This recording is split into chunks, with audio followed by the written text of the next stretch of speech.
পরদিন সকাল ৮টা বাজতে চলল। ব্রেকফাস্টে বসেছে বাড়ির সকলে। মেঘার সাফা তৈরি হয়নি এখনো। খেয়ে দিয়ে তৈরি হবে গিয়ে। মেহেরাজ টুকটাক কাজ করছে। রুবিনা কাবির আর শাহিনা কাবিরের হাতে হাত মিলিয়ে সবাইকে ব্রেকফাস্ট সার্ভ করছে।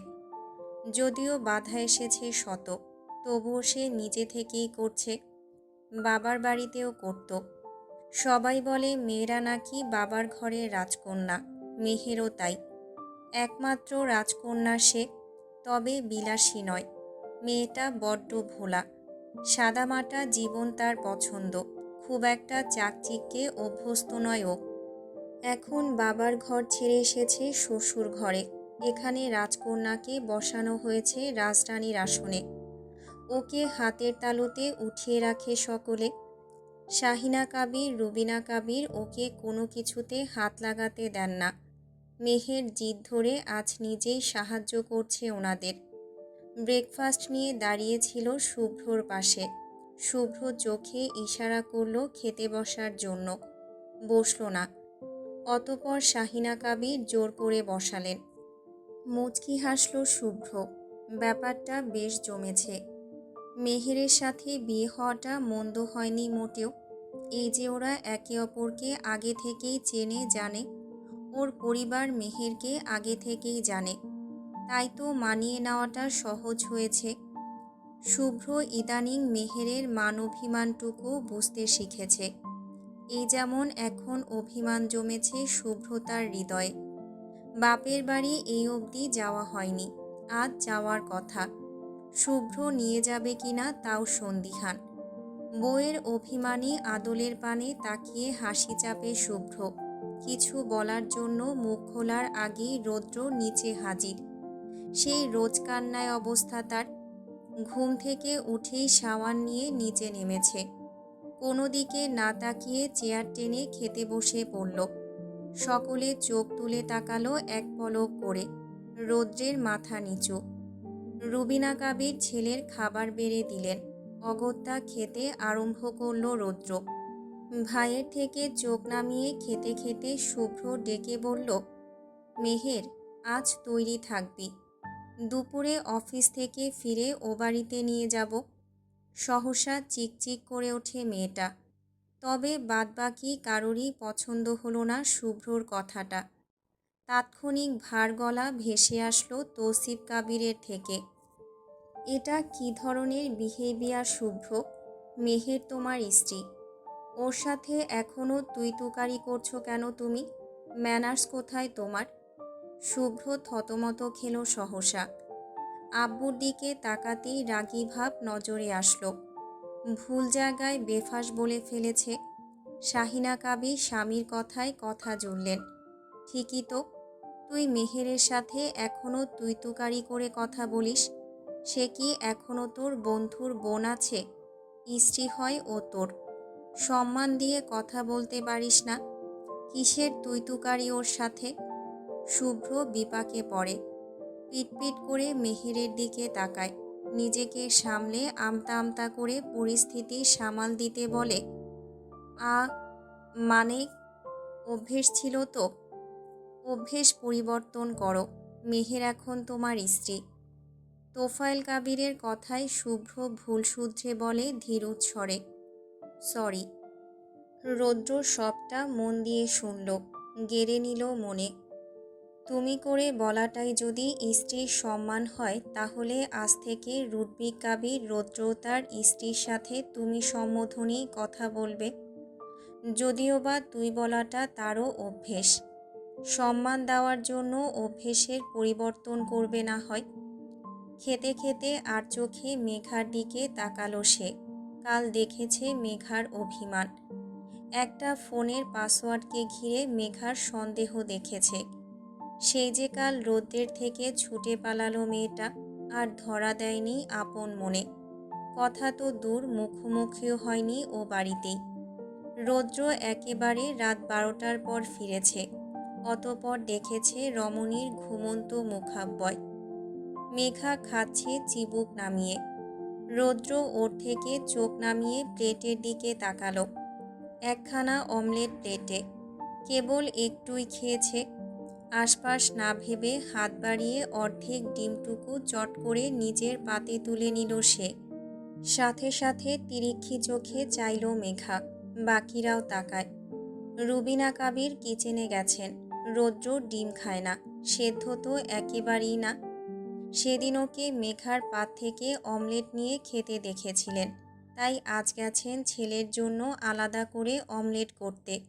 শাহিনা কাবির বললেন, মেঘার পাত থেকে ডিম নিচ্ছিস কেন রৌদ্র? তোর মা আরেকটা অমলেট করতে গেছে, নিয়ে আসুক, ওটা খাবি। মেঘারটা ফিরিয়ে দে ওর পাতে। রৌদ্র পরোয়া করল না কথাটুকু। স্যান্ডউইচের ভাজে পুরো অমলেট পুড়ে মুখের ভেতর ঢেলে দিল। চিবিয়ে বলল অস্পষ্ট স্বরে, ওর পাতের খাবার একটু বেশি টেস্টি মনি, টেস্ট লাইক অ্যাম্ব্রেসিয়া। বোঝা গেল না বাক্য দুটো। রুবিনা কাবির আরেকটা অমলেট নিয়ে এসে রৌদ্র বাধা দেওয়ার আগেই ছেলের পাতে তুলে দিলেন তিনি। রৌদ্র কিছু বলল না তবুও। গোটা অমলেট নিজের পাত থেকে তুলে মেঘার প্লেটে বাড়িয়ে দিয়ে শান্ত স্বরে বলল, এটা তুমি খাও। ভূতের মুখে রাম নাম, থুরি। রৌদ্রের মুখে তুমি সম্বোধন। কর্ণপাত হওয়া মাত্রই ভরকে চাইলেন বাকিরা। ছেলের পরোয়া নেই। তোফায়েল কাবির ভ্যাট ভ্যাট করে তাকিয়ে রইলেন মুখে খাবার নিয়ে। পরক্ষণে গলা খাকারি দিলেন। মেঘা অবাক হলেও মানিয়ে নিল নিজেকে। তোফায়েল কাবিরের ইঙ্গিত বুঝে দ্রুত চোখ নামিয়ে নিল। আদ্র হাসল মিটিমিটি। সাফার মুখ চুলকাচ্ছে। এত সবার সামনে বলতেও পারছে না। শেষে না বলে থাকতে পারল না আর। আচ্ছা রৌদ্র ভাইয়া, আমাদের ফ্যামিলি ফটো দেখেছ? রৌদ্র তাকিয়ে প্রশ্ন করে, কোনটা? সহসা হাতের ইশারায় দেখিয়ে বলল সাফা, ওই যে ওইটা, দেখো দেখো কেমন হয়েছে। রৌদ্র তাকায়। ছবিটাতে যেটা নজর কাড়ার কথা সেটাই নজর কাড়ল সর্বপ্রথম। ওরা ফ্রেমবন্দি হয়ে আছে একে অপরের দিকে তাকিয়ে থাকার মাঝে। অষ্টপুটে হাসির দেখা মেলে রৌদ্রের। মুহূর্তেই চেপে ফেলে তা। চোখ নামিয়ে খাওয়ায় মনোযোগ দেয়। ধীরে বলে, সুন্দর এসেছে। সাফা চাপা স্বরে প্রশ্ন করে রৌদ্রের দিকে খানিক ঝুঁকে এসে, ভাইয়া একটা কথা বলি, তুমি তখন মেঘার দিকে কি দেখছিলে ওভাবে? রৌদ্র একইভাবে ফিসফিসিয়ে বলল, কখন? ওই যে ছবিটা তোলার সময় নিজেকে দেখছিলাম। কি করে? ওর চোখে। আচ্ছা, মেঘা কি দেখছিল? আমাকে। ও কেন তোমার মতো করে নিজেকে দেখলো না তোমার চোখে? ও আমাকে দেখুক, নিজেকে না দেখলেও চলবে। কিন্তু কোনো কিন্তু নয়। তোর সাথে আমার কথা আছে। ভার্সিটি থেকে ফিরে আমার কাছে আসবি, মনে থাকবে? কেন? তোকে কিছু কাজ দেব। যদি করে দিতে পারিস তাহলে অনেক চকলেট পাবে আমার থেকে। আনলিমিটেড চকলেট দেব। সত্যি? এখন চুপ। দুই ভাই বোন ফিসফিস করে থামল। মেঘা আর চোখে অবলোকন করল দুজনকে। সাফা চুপটি মেরে যায়। খাওয়া দাওয়া সেরে ভার্সিটিতে বেরিয়েছে ওরা। আদ্রের ক্লাস প্রথমে। 10টা হতে 11টা পর্যন্ত। 11টার পর প্রথম ক্লাস শেষে বাইরে বেরিয়েছে মেঘা, সাফা আর শিশির। এরপরে ক্লাস নেই। আছে আরও 45 মিনিট পর। ক্যাম্পাস হতে বেরিয়েছে ওরা। সাফার খিদে পেয়েছে, খাবে এখন। সেদিন আদ্র বলল ভার্সিটির বাইরে নতুন একটা ফুড কর্নার ওপেন হয়েছে, সেখান থেকেই মোমো নিয়ে গিয়েছিল, বেশ ভালো খেতে। খুঁজে নিয়ে সেই ফুড কর্নারেই ঢুকলো তিনজনে। শিশির ইতস্তত। নামি দামি ক্যাফেটেরিয়া, সব খাবারের দামও নিশ্চয়ই বাইরের তুলনায় একটু হলেও বেশি এখানে।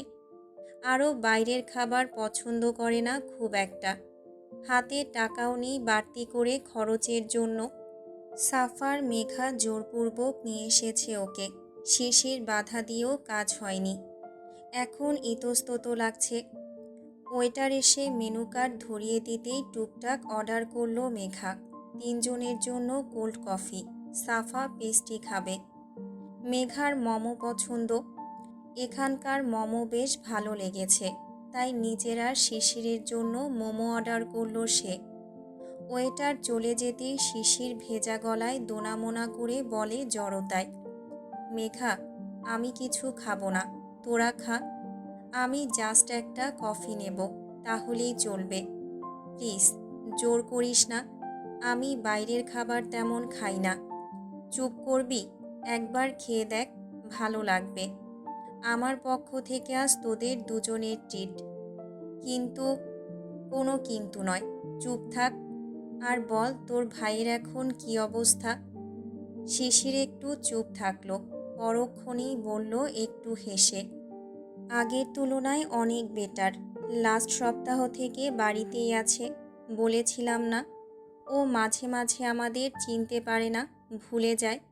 আমাদের স্মৃতি মুছে যায় মাথা থেকে। কিন্তু ইদানিংও ভালো আছে, জানিস। আমাকে রোজ আপু বলে ডাকে। ইকরা আপু তো অফিসে যায়, আর আমি ভার্সিটিতে আসি। বাড়ি গেলে দেখি অভিমান জমিয়ে রাখে আমাদের দুজনের উপর। আমাদের আবার সেই অভিমান ভাঙাতে হয়। সব মিলিয়ে এখন আগের থেকে খুব ভালো আছে। আল্লাহ করুক আরেকটু সুস্থ হোক, তাহলে আর কিচ্ছু চাওয়ার নেই আমাদের। মেঘা মুচকি হাসল, রয়ে শয়ে বলল, একদিন তোদের বাড়িতে যাব তোর ভাইকে দেখতে। আমাদের কথা বলবি ওকে। ওদের কথা বলার মাঝেই ওয়েটার অর্ডার সার্ভ করে গেছে। খেতে খেতে আরও টুকটাক গল্প করল ওরা। হাতে সময় নেই, ক্লাস শুরু হবে মিনিট 10-এর মাথায়। খাবার শেষ করে ক্যাশ কাউন্টারের দিকে এগিয়ে মেঘা শুধায়, আমাদের বিলটা? ম্যানেজার মেঘাকে ভালো করে পরখ করলেন প্রথমে। এসে থেকেই নজর রেখেছিলেন। চেনা মাত্রই ভরা গালে হেসে বিনয় দেখিয়ে বললেন, আপনাদের বিল পেমেন্ট করা আছে ম্যাম। কপাল কুঁচকে ফেলল মেঘা, বুঝল না। সরি, আমরা তো এখনও পে করিনি। প্রিপেড করা আছে। আপনি আগামীতে যত খুশি তত খেতে পারবেন আমাদের ফুড কোর্টে। আপনার আগামী সব খরচার মূল্য আগে থেকেই পেমেন্ট করা। মেঘা চোখ শুরু করল, গলা নামিয়ে বলল, মানে? আপনারা হয়তো আমাদের অন্য কারোর সাথে গুলিয়ে ফেলছেন। নো ম্যাম, আপনাকে চিনতে পেরেছি আমরা। আপনি তো লাকি কাস্টমার আমাদের কর্নারের, যার আগামী মাস বছর সব খাবারের বিল অলরেডি পে করা হয়েছে আমাদের। মেঘা আহাম্মক বলল। সাফা ফটাফট প্রশ্ন করল, আরে বা, প্রিন্সেস স্ট্রিট। আচ্ছা, ঝেড়ে কাশুন তো একটু। মেঘাকে চেনেন আপনারা? মজা করছেন? খেতে না খেতেই কে আমাদের বিল পে করে দিল? তা তো জানি না, তবে ম্যাডামকে জানি। আমাকে জানেন মানে? কি করে জানেন? আর আগাম বিল পেমেন্ট করেছে কে? তাকে তো চিনি না, তবে তিনি আপনাকে চিনিয়ে দিয়েছেন ভালো করে। শুধু আপনাকে জানি। আপনি তো Ivara ma'am, am I right? মেঘা ধক করে ওঠে, কেমন নড়ে চড়ে পরিবর্তন আনে চেহারায়। হাত দিয়ে খামচে ধরে নিজের পার্স। তড়িতে চোখ ঝাপটে ঘন ঘন পলক ফেলতে থাকে।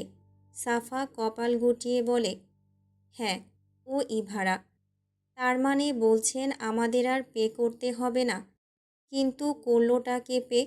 আদ্র ভাইয়া হবে হয়তো। মেঘা, আদ্র ভাইয়ার কথা বলছেন হয়তো ইনি। চল, বক বক করে লাভ নেই, দেরি হয়ে যাচ্ছে আমাদের, ক্লাস শুরু হয়ে যাবে। মেঘা স্তম্ভিত। চোখের অস্বাভাবিকতা কিয়ৎকাল বাদ স্বাভাবিক হয়। কথা না বাড়িয়ে ওর হাত টেনে ক্যাফেটেরিয়া থেকে বেরোলো সাফা। মেঘার দুর্বোধ্য হতবাক ভঙ্গিমা দেখে বলল বোঝানোর মতো করে, মেঘা, এত কি ভাবছিস? আরে, আদ্র ভাইয়া এসব করেছে হয়তো, নয়তো ওনার কিসের ঠেকা পড়েছে আমাদের ফ্রিতে খাওয়ানো। চল, আদ্র ভাইয়াকে জিজ্ঞেস করে নেব না হয়। মেঘা নড়ে চড়ে ওঠে এবার, থেমে বলে, চল। সন্ধ্যা রাত। সারাদিনের ব্যস্ত সময় পেরিয়ে অফিস ছুটিতে ঘরে ফেরার পালা। শহরের ব্যস্ত রাস্তায় আজ যানজট প্রচুর। রাস্তার একধারে দাঁড়িয়ে ছিমছাম একটা মেঘ। সদ্য অফিস থেকে বেরোলো, চেহারায় কিছুটা অবসন্নতা প্রকাশিত। অবসন্নতা বেড়েছে আরও, কপালে তিক্ত ভাঁজ। আজ রিক্সা চালকদের ডিমান্ড বেড়েছে। অফিস থেকে বাড়ি ফেরা রোজকার ভাড়া 20 টাকা, সেখানে আজ প্রত্যেকে 3-4 গুণ বেশি ভাড়া চেয়ে বসছে। এই তো কিছুটা পথ, এইটুকুনি পথ এত টাকা দিয়ে যাওয়া যায় নাকি? একই রোজ রোজ যাওয়া আসাতে খরচা হয় অনেক। মধ্যবিত্তের টানাটানি সংসার, বেশি খরচা করতে নেই যে। এই 1 মাস পর মাইনে পেলে তবেই না সারাটা মাস সংসার চলবে। কিছুক্ষণ দাঁড়িয়ে থেকেও ন্যায্য ভাড়ায় কোনো রিক্সা পাওয়া গেল না। সামর্থ্য নেই অতিরিক্ত টাকা ভাড়া দেওয়ার। ব্যাগে হিসেব মতো কিছু টাকা আছে, সেসব দিয়েই যাওয়ার সময় ভাইয়ের ওষুধ কিনতে হবে। আর পারা গেল না। কতক্ষণ আর দাঁড়িয়ে থাকবে এভাবে? রমণী ত্রম্ভ পায়ে হাঁটা ধরল। সামনে ফার্মেসি থেকে মেডিসিন নিয়ে হেঁটেই যাবে আজ। জিদ ধরল নিজেই নিজের সাথে। কয়েক পা এগোনো মাত্রই পাশাপাশি কাজ ঘেঁষে এসে থামল একটা বাইক। সহসা ডাক পড়ল কানে, ইকরা। ইকরা চকিতে থামে।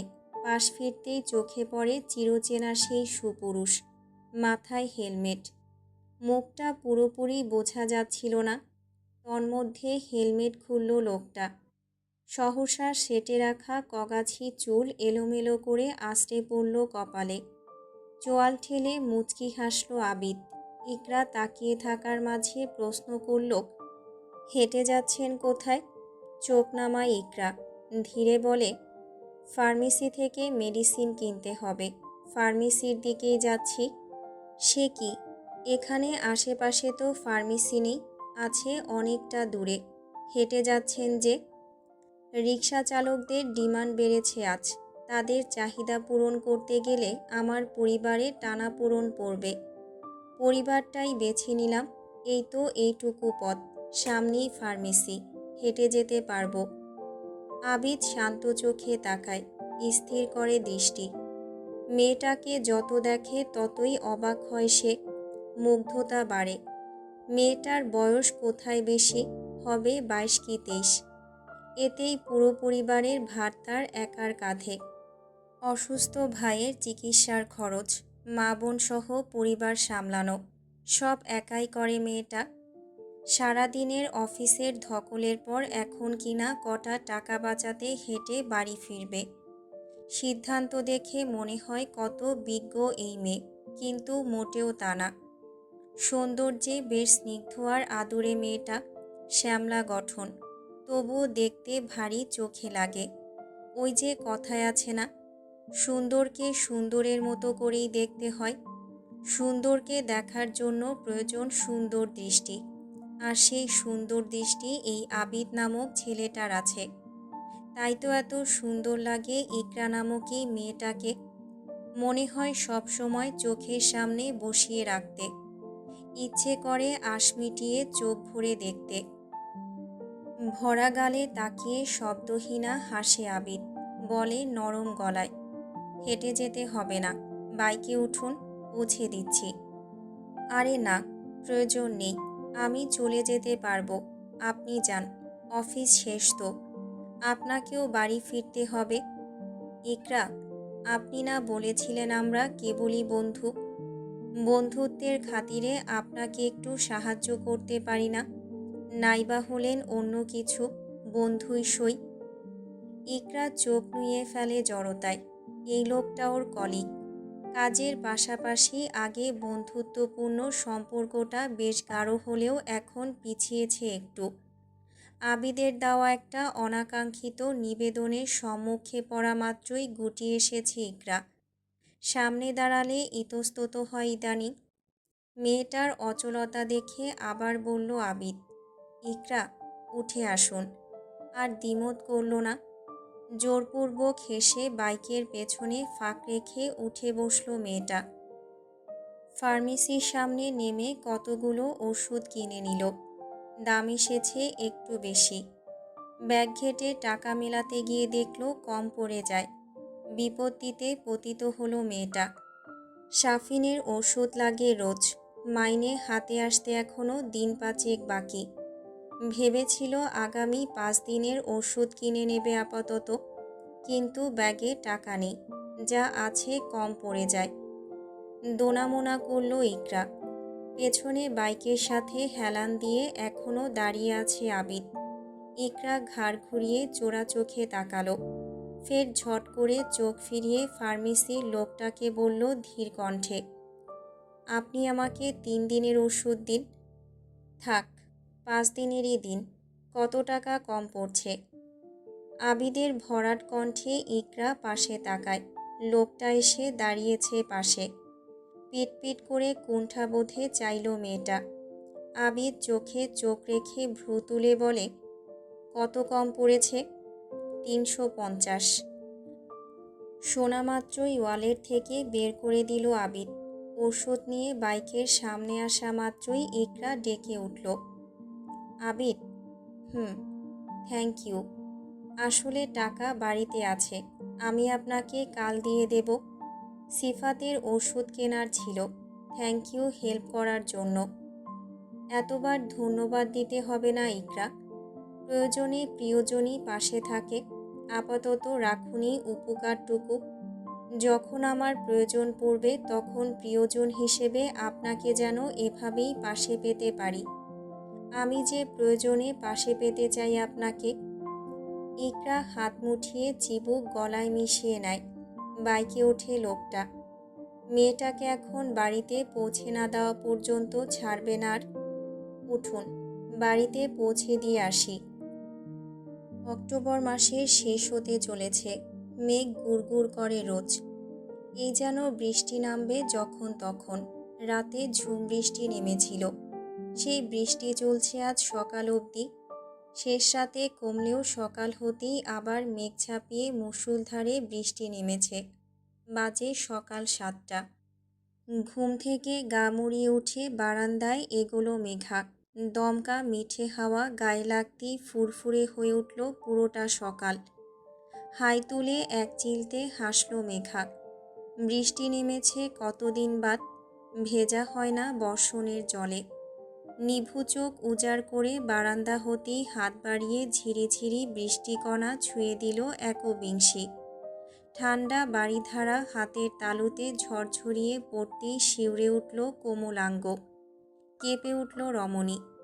শিরশিরে পবনের সাথে সাথে বাদলের ঝটকা মাতিয়ে তুলল ছোট্ট হৃদয়। হাসি প্রগাঢ় হলো অষ্টযুগলে। 2 হাত বাড়িয়ে ছুঁয়ে দেখল বৃষ্টিকে। কালো মেঘের অন্ধকারে নিমজ্জিত আশপাশ। পুরো শহর তলিয়েছে বাদলের ছন্দময় গীতিতে। মেঘা এক মুহূর্ত ভাবল, এই বৃষ্টিতে ভার্সিটিতে যাওয়া হবে আজ। না হলে এক্ষুনি ছাদে উঠবে সে। আকাঙ্ক্ষা পুষে না রেখে ভিজে সিক্ত করবে নিজেকে। সাফা ঠোঁট উল্টিয়ে ঘুমোচ্ছে এখনো। মেঘা ওকে ডাকল না। তড়িঘড়ি করে ঘরে ঢুকে দরজার দিকে এগোলো। একটা অবাধ্যতা দেখিয়েছে কাল। দরজা লাগিয়ে ঘুমিয়েছিল গত রাতে। ওই লোক কেন ওকে দরজা খুলে ঘুমোতে বলেছিল? ইয়ত্তা থাকলেও আর আশকারা দিতে চায় না মেঘা। বুঝতে চায় না ওই অবাধ্য লোকটাকে। সে নরম হয়ে পড়ছে। আগে থেকেই যেটুকু কোমল ছিল শক্ত খোলসের আবরণে ঢেকে রেখেছিল সেই কোমলতা। কিন্তু ইদানিং শক্ত খোলস ধরে রাখা যাচ্ছে না আর। মেঘা দুর্বল হয়ে পড়ছে। প্রকাশ্যে আসছে ওর দুর্বলতা। এটা যে হওয়ার নয়। দূরত্ব বাড়াতে হবে ওই অবাধ্য লোকটার থেকে। মেঘা এবার হতে এড়িয়ে চলবে ওনাকে। দেখেও না দেখার ভান ধরবে। কথা বলা তো অনেক দূর। প্রথমে যেমন ছিল অচেনার ভান ধরে তেমনই করবে আবার। ছিটকিনি খুলে নিচে নামলো মেঘা। ফ্রেশ হওয়া হয়নি এখনো। পরনে ঢিলেঢালা ফ্রক আর স্কার্ট। মেঘা স্কার্ট রাউন্ড করে ঘুরিয়ে হেলে দুলে নিচে নামলো। বাড়ি ফাঁকা। শুভ্রকাল মেহেরকে নিয়ে ও বাড়িতে গেছে। কর্তারা বোধহয় ঘরে এখনো। ফুরফুরে মেজাজে ড্রয়িং রুম হতেই গলা বাড়ালো মেঘা। মণি, আদ্র ভাইয়া ওঠেনি এখনো। কিচেন হতে জবাব দিলেন শাহিনা কাবির। না, বৃষ্টি হচ্ছে তো, ঘুমোচ্ছে তাই। ডাকিস না? ভার্সিটি যাবে না? এই বৃষ্টিতে যাবে কি করে? যেতে হবে না আজ, গেলে পরে দেখা যাবে। এখন ডাকিস না ওকে। মেঘা সায় পেল।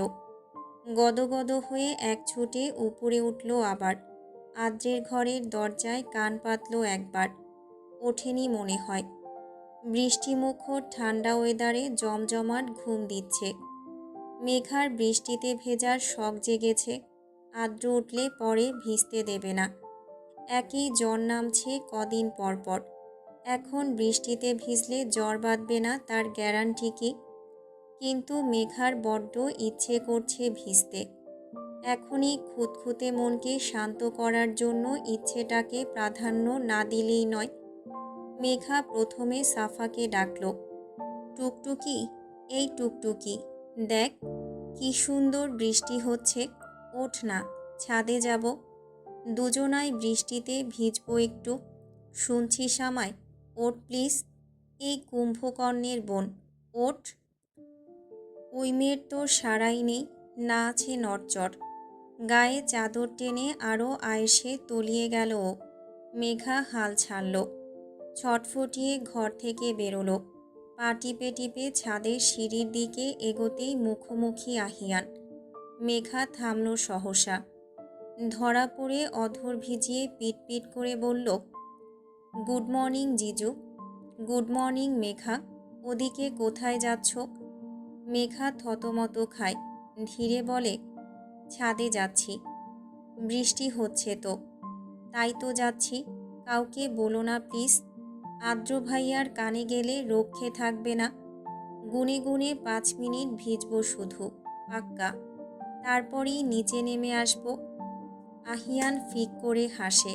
মোলায়েম কণ্ঠে বলে, আচ্ছা, বলবো না কাউকে। যাও।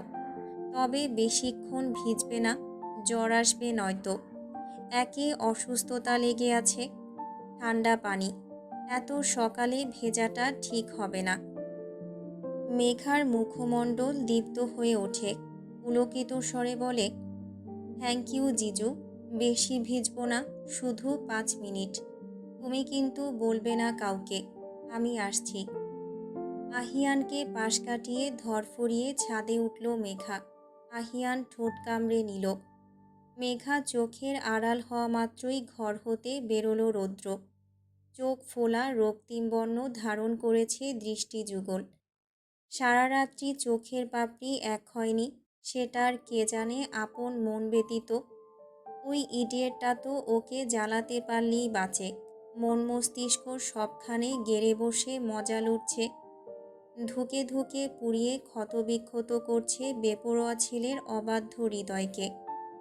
রৌদ্র ঘর হতে বেরিয়ে ঘাট ডোলে নাক টানল। কপাল গুটিয়ে ফেলল আহিয়ান। রৌদ্রের ভাবগতিক দেখে চোখ তীক্ষ্ণ করল। পরক্ষণে মুখশ্রী শিথিল করে বলল, আরে রৌদ্র, উঠে পড়েছ? Good morning. এত সকাল সকাল উঠলে যে? তোমারও কি বৃষ্টিতে ভেজার ক্রেভিং হচ্ছে নাকি? মেঘা তো সবাইকে লুকিয়ে ছাদে উঠল। আমাকে বলল কাউকে যেন না বলি। যাও যাও, তুমিও যাও ছাদে। কাউকে বলবো না আমি। রৌদ্র ভ্যাট ভ্যাট করে তাকিয়ে। আহিয়ান হাসি ঠেলে আবার বলে, আমার অফিস আছে, ছুটি নেই ভাই। এই বৃষ্টিতে ভিজে অফিসে বেরোতে হবে আমায়। নতুবা এই রোমান্টিক ওয়েদারে হয়তো বউ বাচ্চা নয়তো বৃষ্টিকেই বেছে নিতাম। আসি আমি। যা শোনানোর ছিল তা শোনানো শেষ। পিছু ফিরে ওষ্ঠ চেপে ধরল আহিয়ান। বড় বড় ধাপে নিচে সিঁড়ির দিকে এগোলো। রৌদ্র কিয়ৎকাল থম মেরে দাঁড়িয়ে রইল ভ্যাবাচাকা খেয়ে। মেঘার প্রসঙ্গটা মাথায় ঠিকঠাক ধরা দিতেই চোয়াল শক্ত করল। কাল রাতে প্রতিজ্ঞা করেছে ওই ইডিয়েটাকে দেখা মাত্রই 4 নম্বর থাপ্পড়টা গালে বসাবে ওর। সারা রাত স্বস্তি মেলেনি একদণ্ডের জন্য। একই অস্থির সে। তার উপর ওই মেয়ের চেহারা এক পলকের জন্য দু চোখের সামনে পায়নি রাত বিরতে। রোজ রোজ সাক্ষাৎ করে ঘুমানো অভ্যেস হয়ে গেছে এই কদিনে। গত 5 বছরের বিরহের অবসান ঘটিয়ে একটুই তো কাছে পেয়েছে। তাও কাছে পেয়েও কেবলই এক পলক করে দেখার আবদার জুড়েছিল। তাও রাখল না ওই ইডিয়েটটা। অস্থিরতার সংবরণ করবে কিভাবে? রৌদ্রের খিটখিটে মেজাজ চড়ে ওঠে। কেবলই সকালের অপেক্ষায় ছিল সে। হাত মুঠো করে গজগজ করে ছাদের দিকে পা বাড়ায়। একবিংশি এনাগাদ বৃষ্টিতে ভিজে জবজবে পাগলা হাওয়ার বাদল দিনে খোলা আকাশের তলে নিজেকে বিলিয়ে দিতে উন্মাদ রমণী। চারিদিকে কেবলই ঝিরঝিরে টুপটাপ বৃষ্টির শব্দ, মুখরিত আশপাশ ঝমঝম শব্দে। বৃষ্টির কোমলতা ঠেকিয়ে দূর আকাশে বিদ্যুৎ চমকাচ্ছে একটু আধটু। তবে তো কেবলই মাঝে মাঝে। মেঘা পুরো ভিজে একাকার। কতদিন পর নিজেকে এমন মুক্ত মনে হচ্ছে। ইচ্ছে করছে উড়ে যেতে। 2 হাত মেলে বৃষ্টিকে আলিঙ্গন করছে রমণী। ঠোঁটের কোণ হতে সরছে না উচ্ছ্বাসিত হাসির রেখা। ছাদে পানি জমেছে রাতভর বৃষ্টি হওয়ার দরুন। এখন বেড়েছে আরও বেশি। মেঘা ছলাৎ ছলাৎ করে পুরো ছাদে চক্কর কাটে, লাফিয়ে চলে। গুনগুন করে তাল মিলিয়ে গলা চিরে গায় আর নাচে বৃষ্টির ছন্দে। রমণী ব্যস্ত গানের সাথে তাল মেলাতে। বৃষ্টির দমকা শব্দে মিলিয়ে যাচ্ছে তার কণ্ঠস্বর। শৈলের সাথে লেপ্টে বসে গেছে পরনের কাপড়। হাঁটু ছড়ানো কেশগুলো ভিজে লেপ্টে জুড়ে গেছে একটার সাথে আরেকটা। কপাল চোখ মুখে আস্তে আস্তে পড়ছে দীঘল জবজবে কেশগুচ্ছ। মেঘা একাই মাতিয়ে রেখেছে নিজেকে। ছাদের দরজায় যে একজন থমকেছে তা রমণীর চোখে ধরাই দেয়নি। সেই প্রথম দিনের মতো আজও মেঘার নাচের তালে মূর্ত বনল তার বেপরোয়া স্বামী। খেই হারিয়ে সমস্ত রাগ ভুলে পলকহীনা তাকিয়ে রইল কাকভেজা রমণীর উন্মাতাল ছন্দের পানে। মুখ কিছুটা ফাঁক, চোখ জোড়ার সাথে সাথে বিমূর্ত পুরো শরীর। স্থবির সে। বৃষ্টির চেরা চেরা ফোঁটা ঝাপসা করে দিচ্ছে নিত্যরত রমণীকে। রৌদ্র শুষ্ক ঢোক গেলে। সেদিন এভাবেই দেখেছিল মেঘাকে, তবে শুকনো গোধূলি লগ্নে। আজ আবার দেখল। তবে আজ ভেজা প্রভাত লগ্নে। হাত পুড়িয়েছিল সেদিন, আর আজ দহন বাড়ল হৃদয়ের। শ্বাস প্রশ্বাস হলো জোরালো। ভেজা রমণীকে এই অবস্থায় দেখে পাথরের ন্যায় জমে গেলেও পাথরের ভেতর চলতে লাগলো উত্তাল ঝড়। ঢোক গিলল রৌদ্র। চোখ নামিয়ে খিচে রেখে শ্বাস টানল দরজা চেপে ধরে। ঠোঁট ভিজিয়ে সামান্য বিরতি নিয়ে সামনে তাকালো আবার। শ্বাস হয়ে এসেছে জোরালো। মেঘার দিকে পুনরায় তাকানোর মাঝেই হঠাৎই আকাশ কাঁপিয়ে বিদ্যুতের ঝলকানি দিয়ে উঠল দূরে কোথাও। বজ্রপাতের তির্যক আলো ছ্যাদ করে পড়ল ধরণীর বুকে।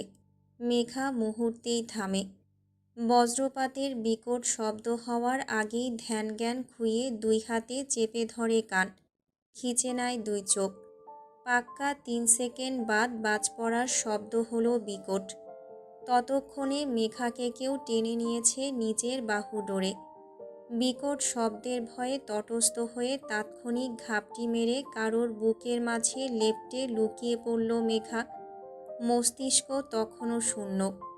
শব্দ হওয়ার সাথে সাথে কেঁপে উঠে খামচে ধরল কারোর বুকের কাছে টি শার্টের অংশ।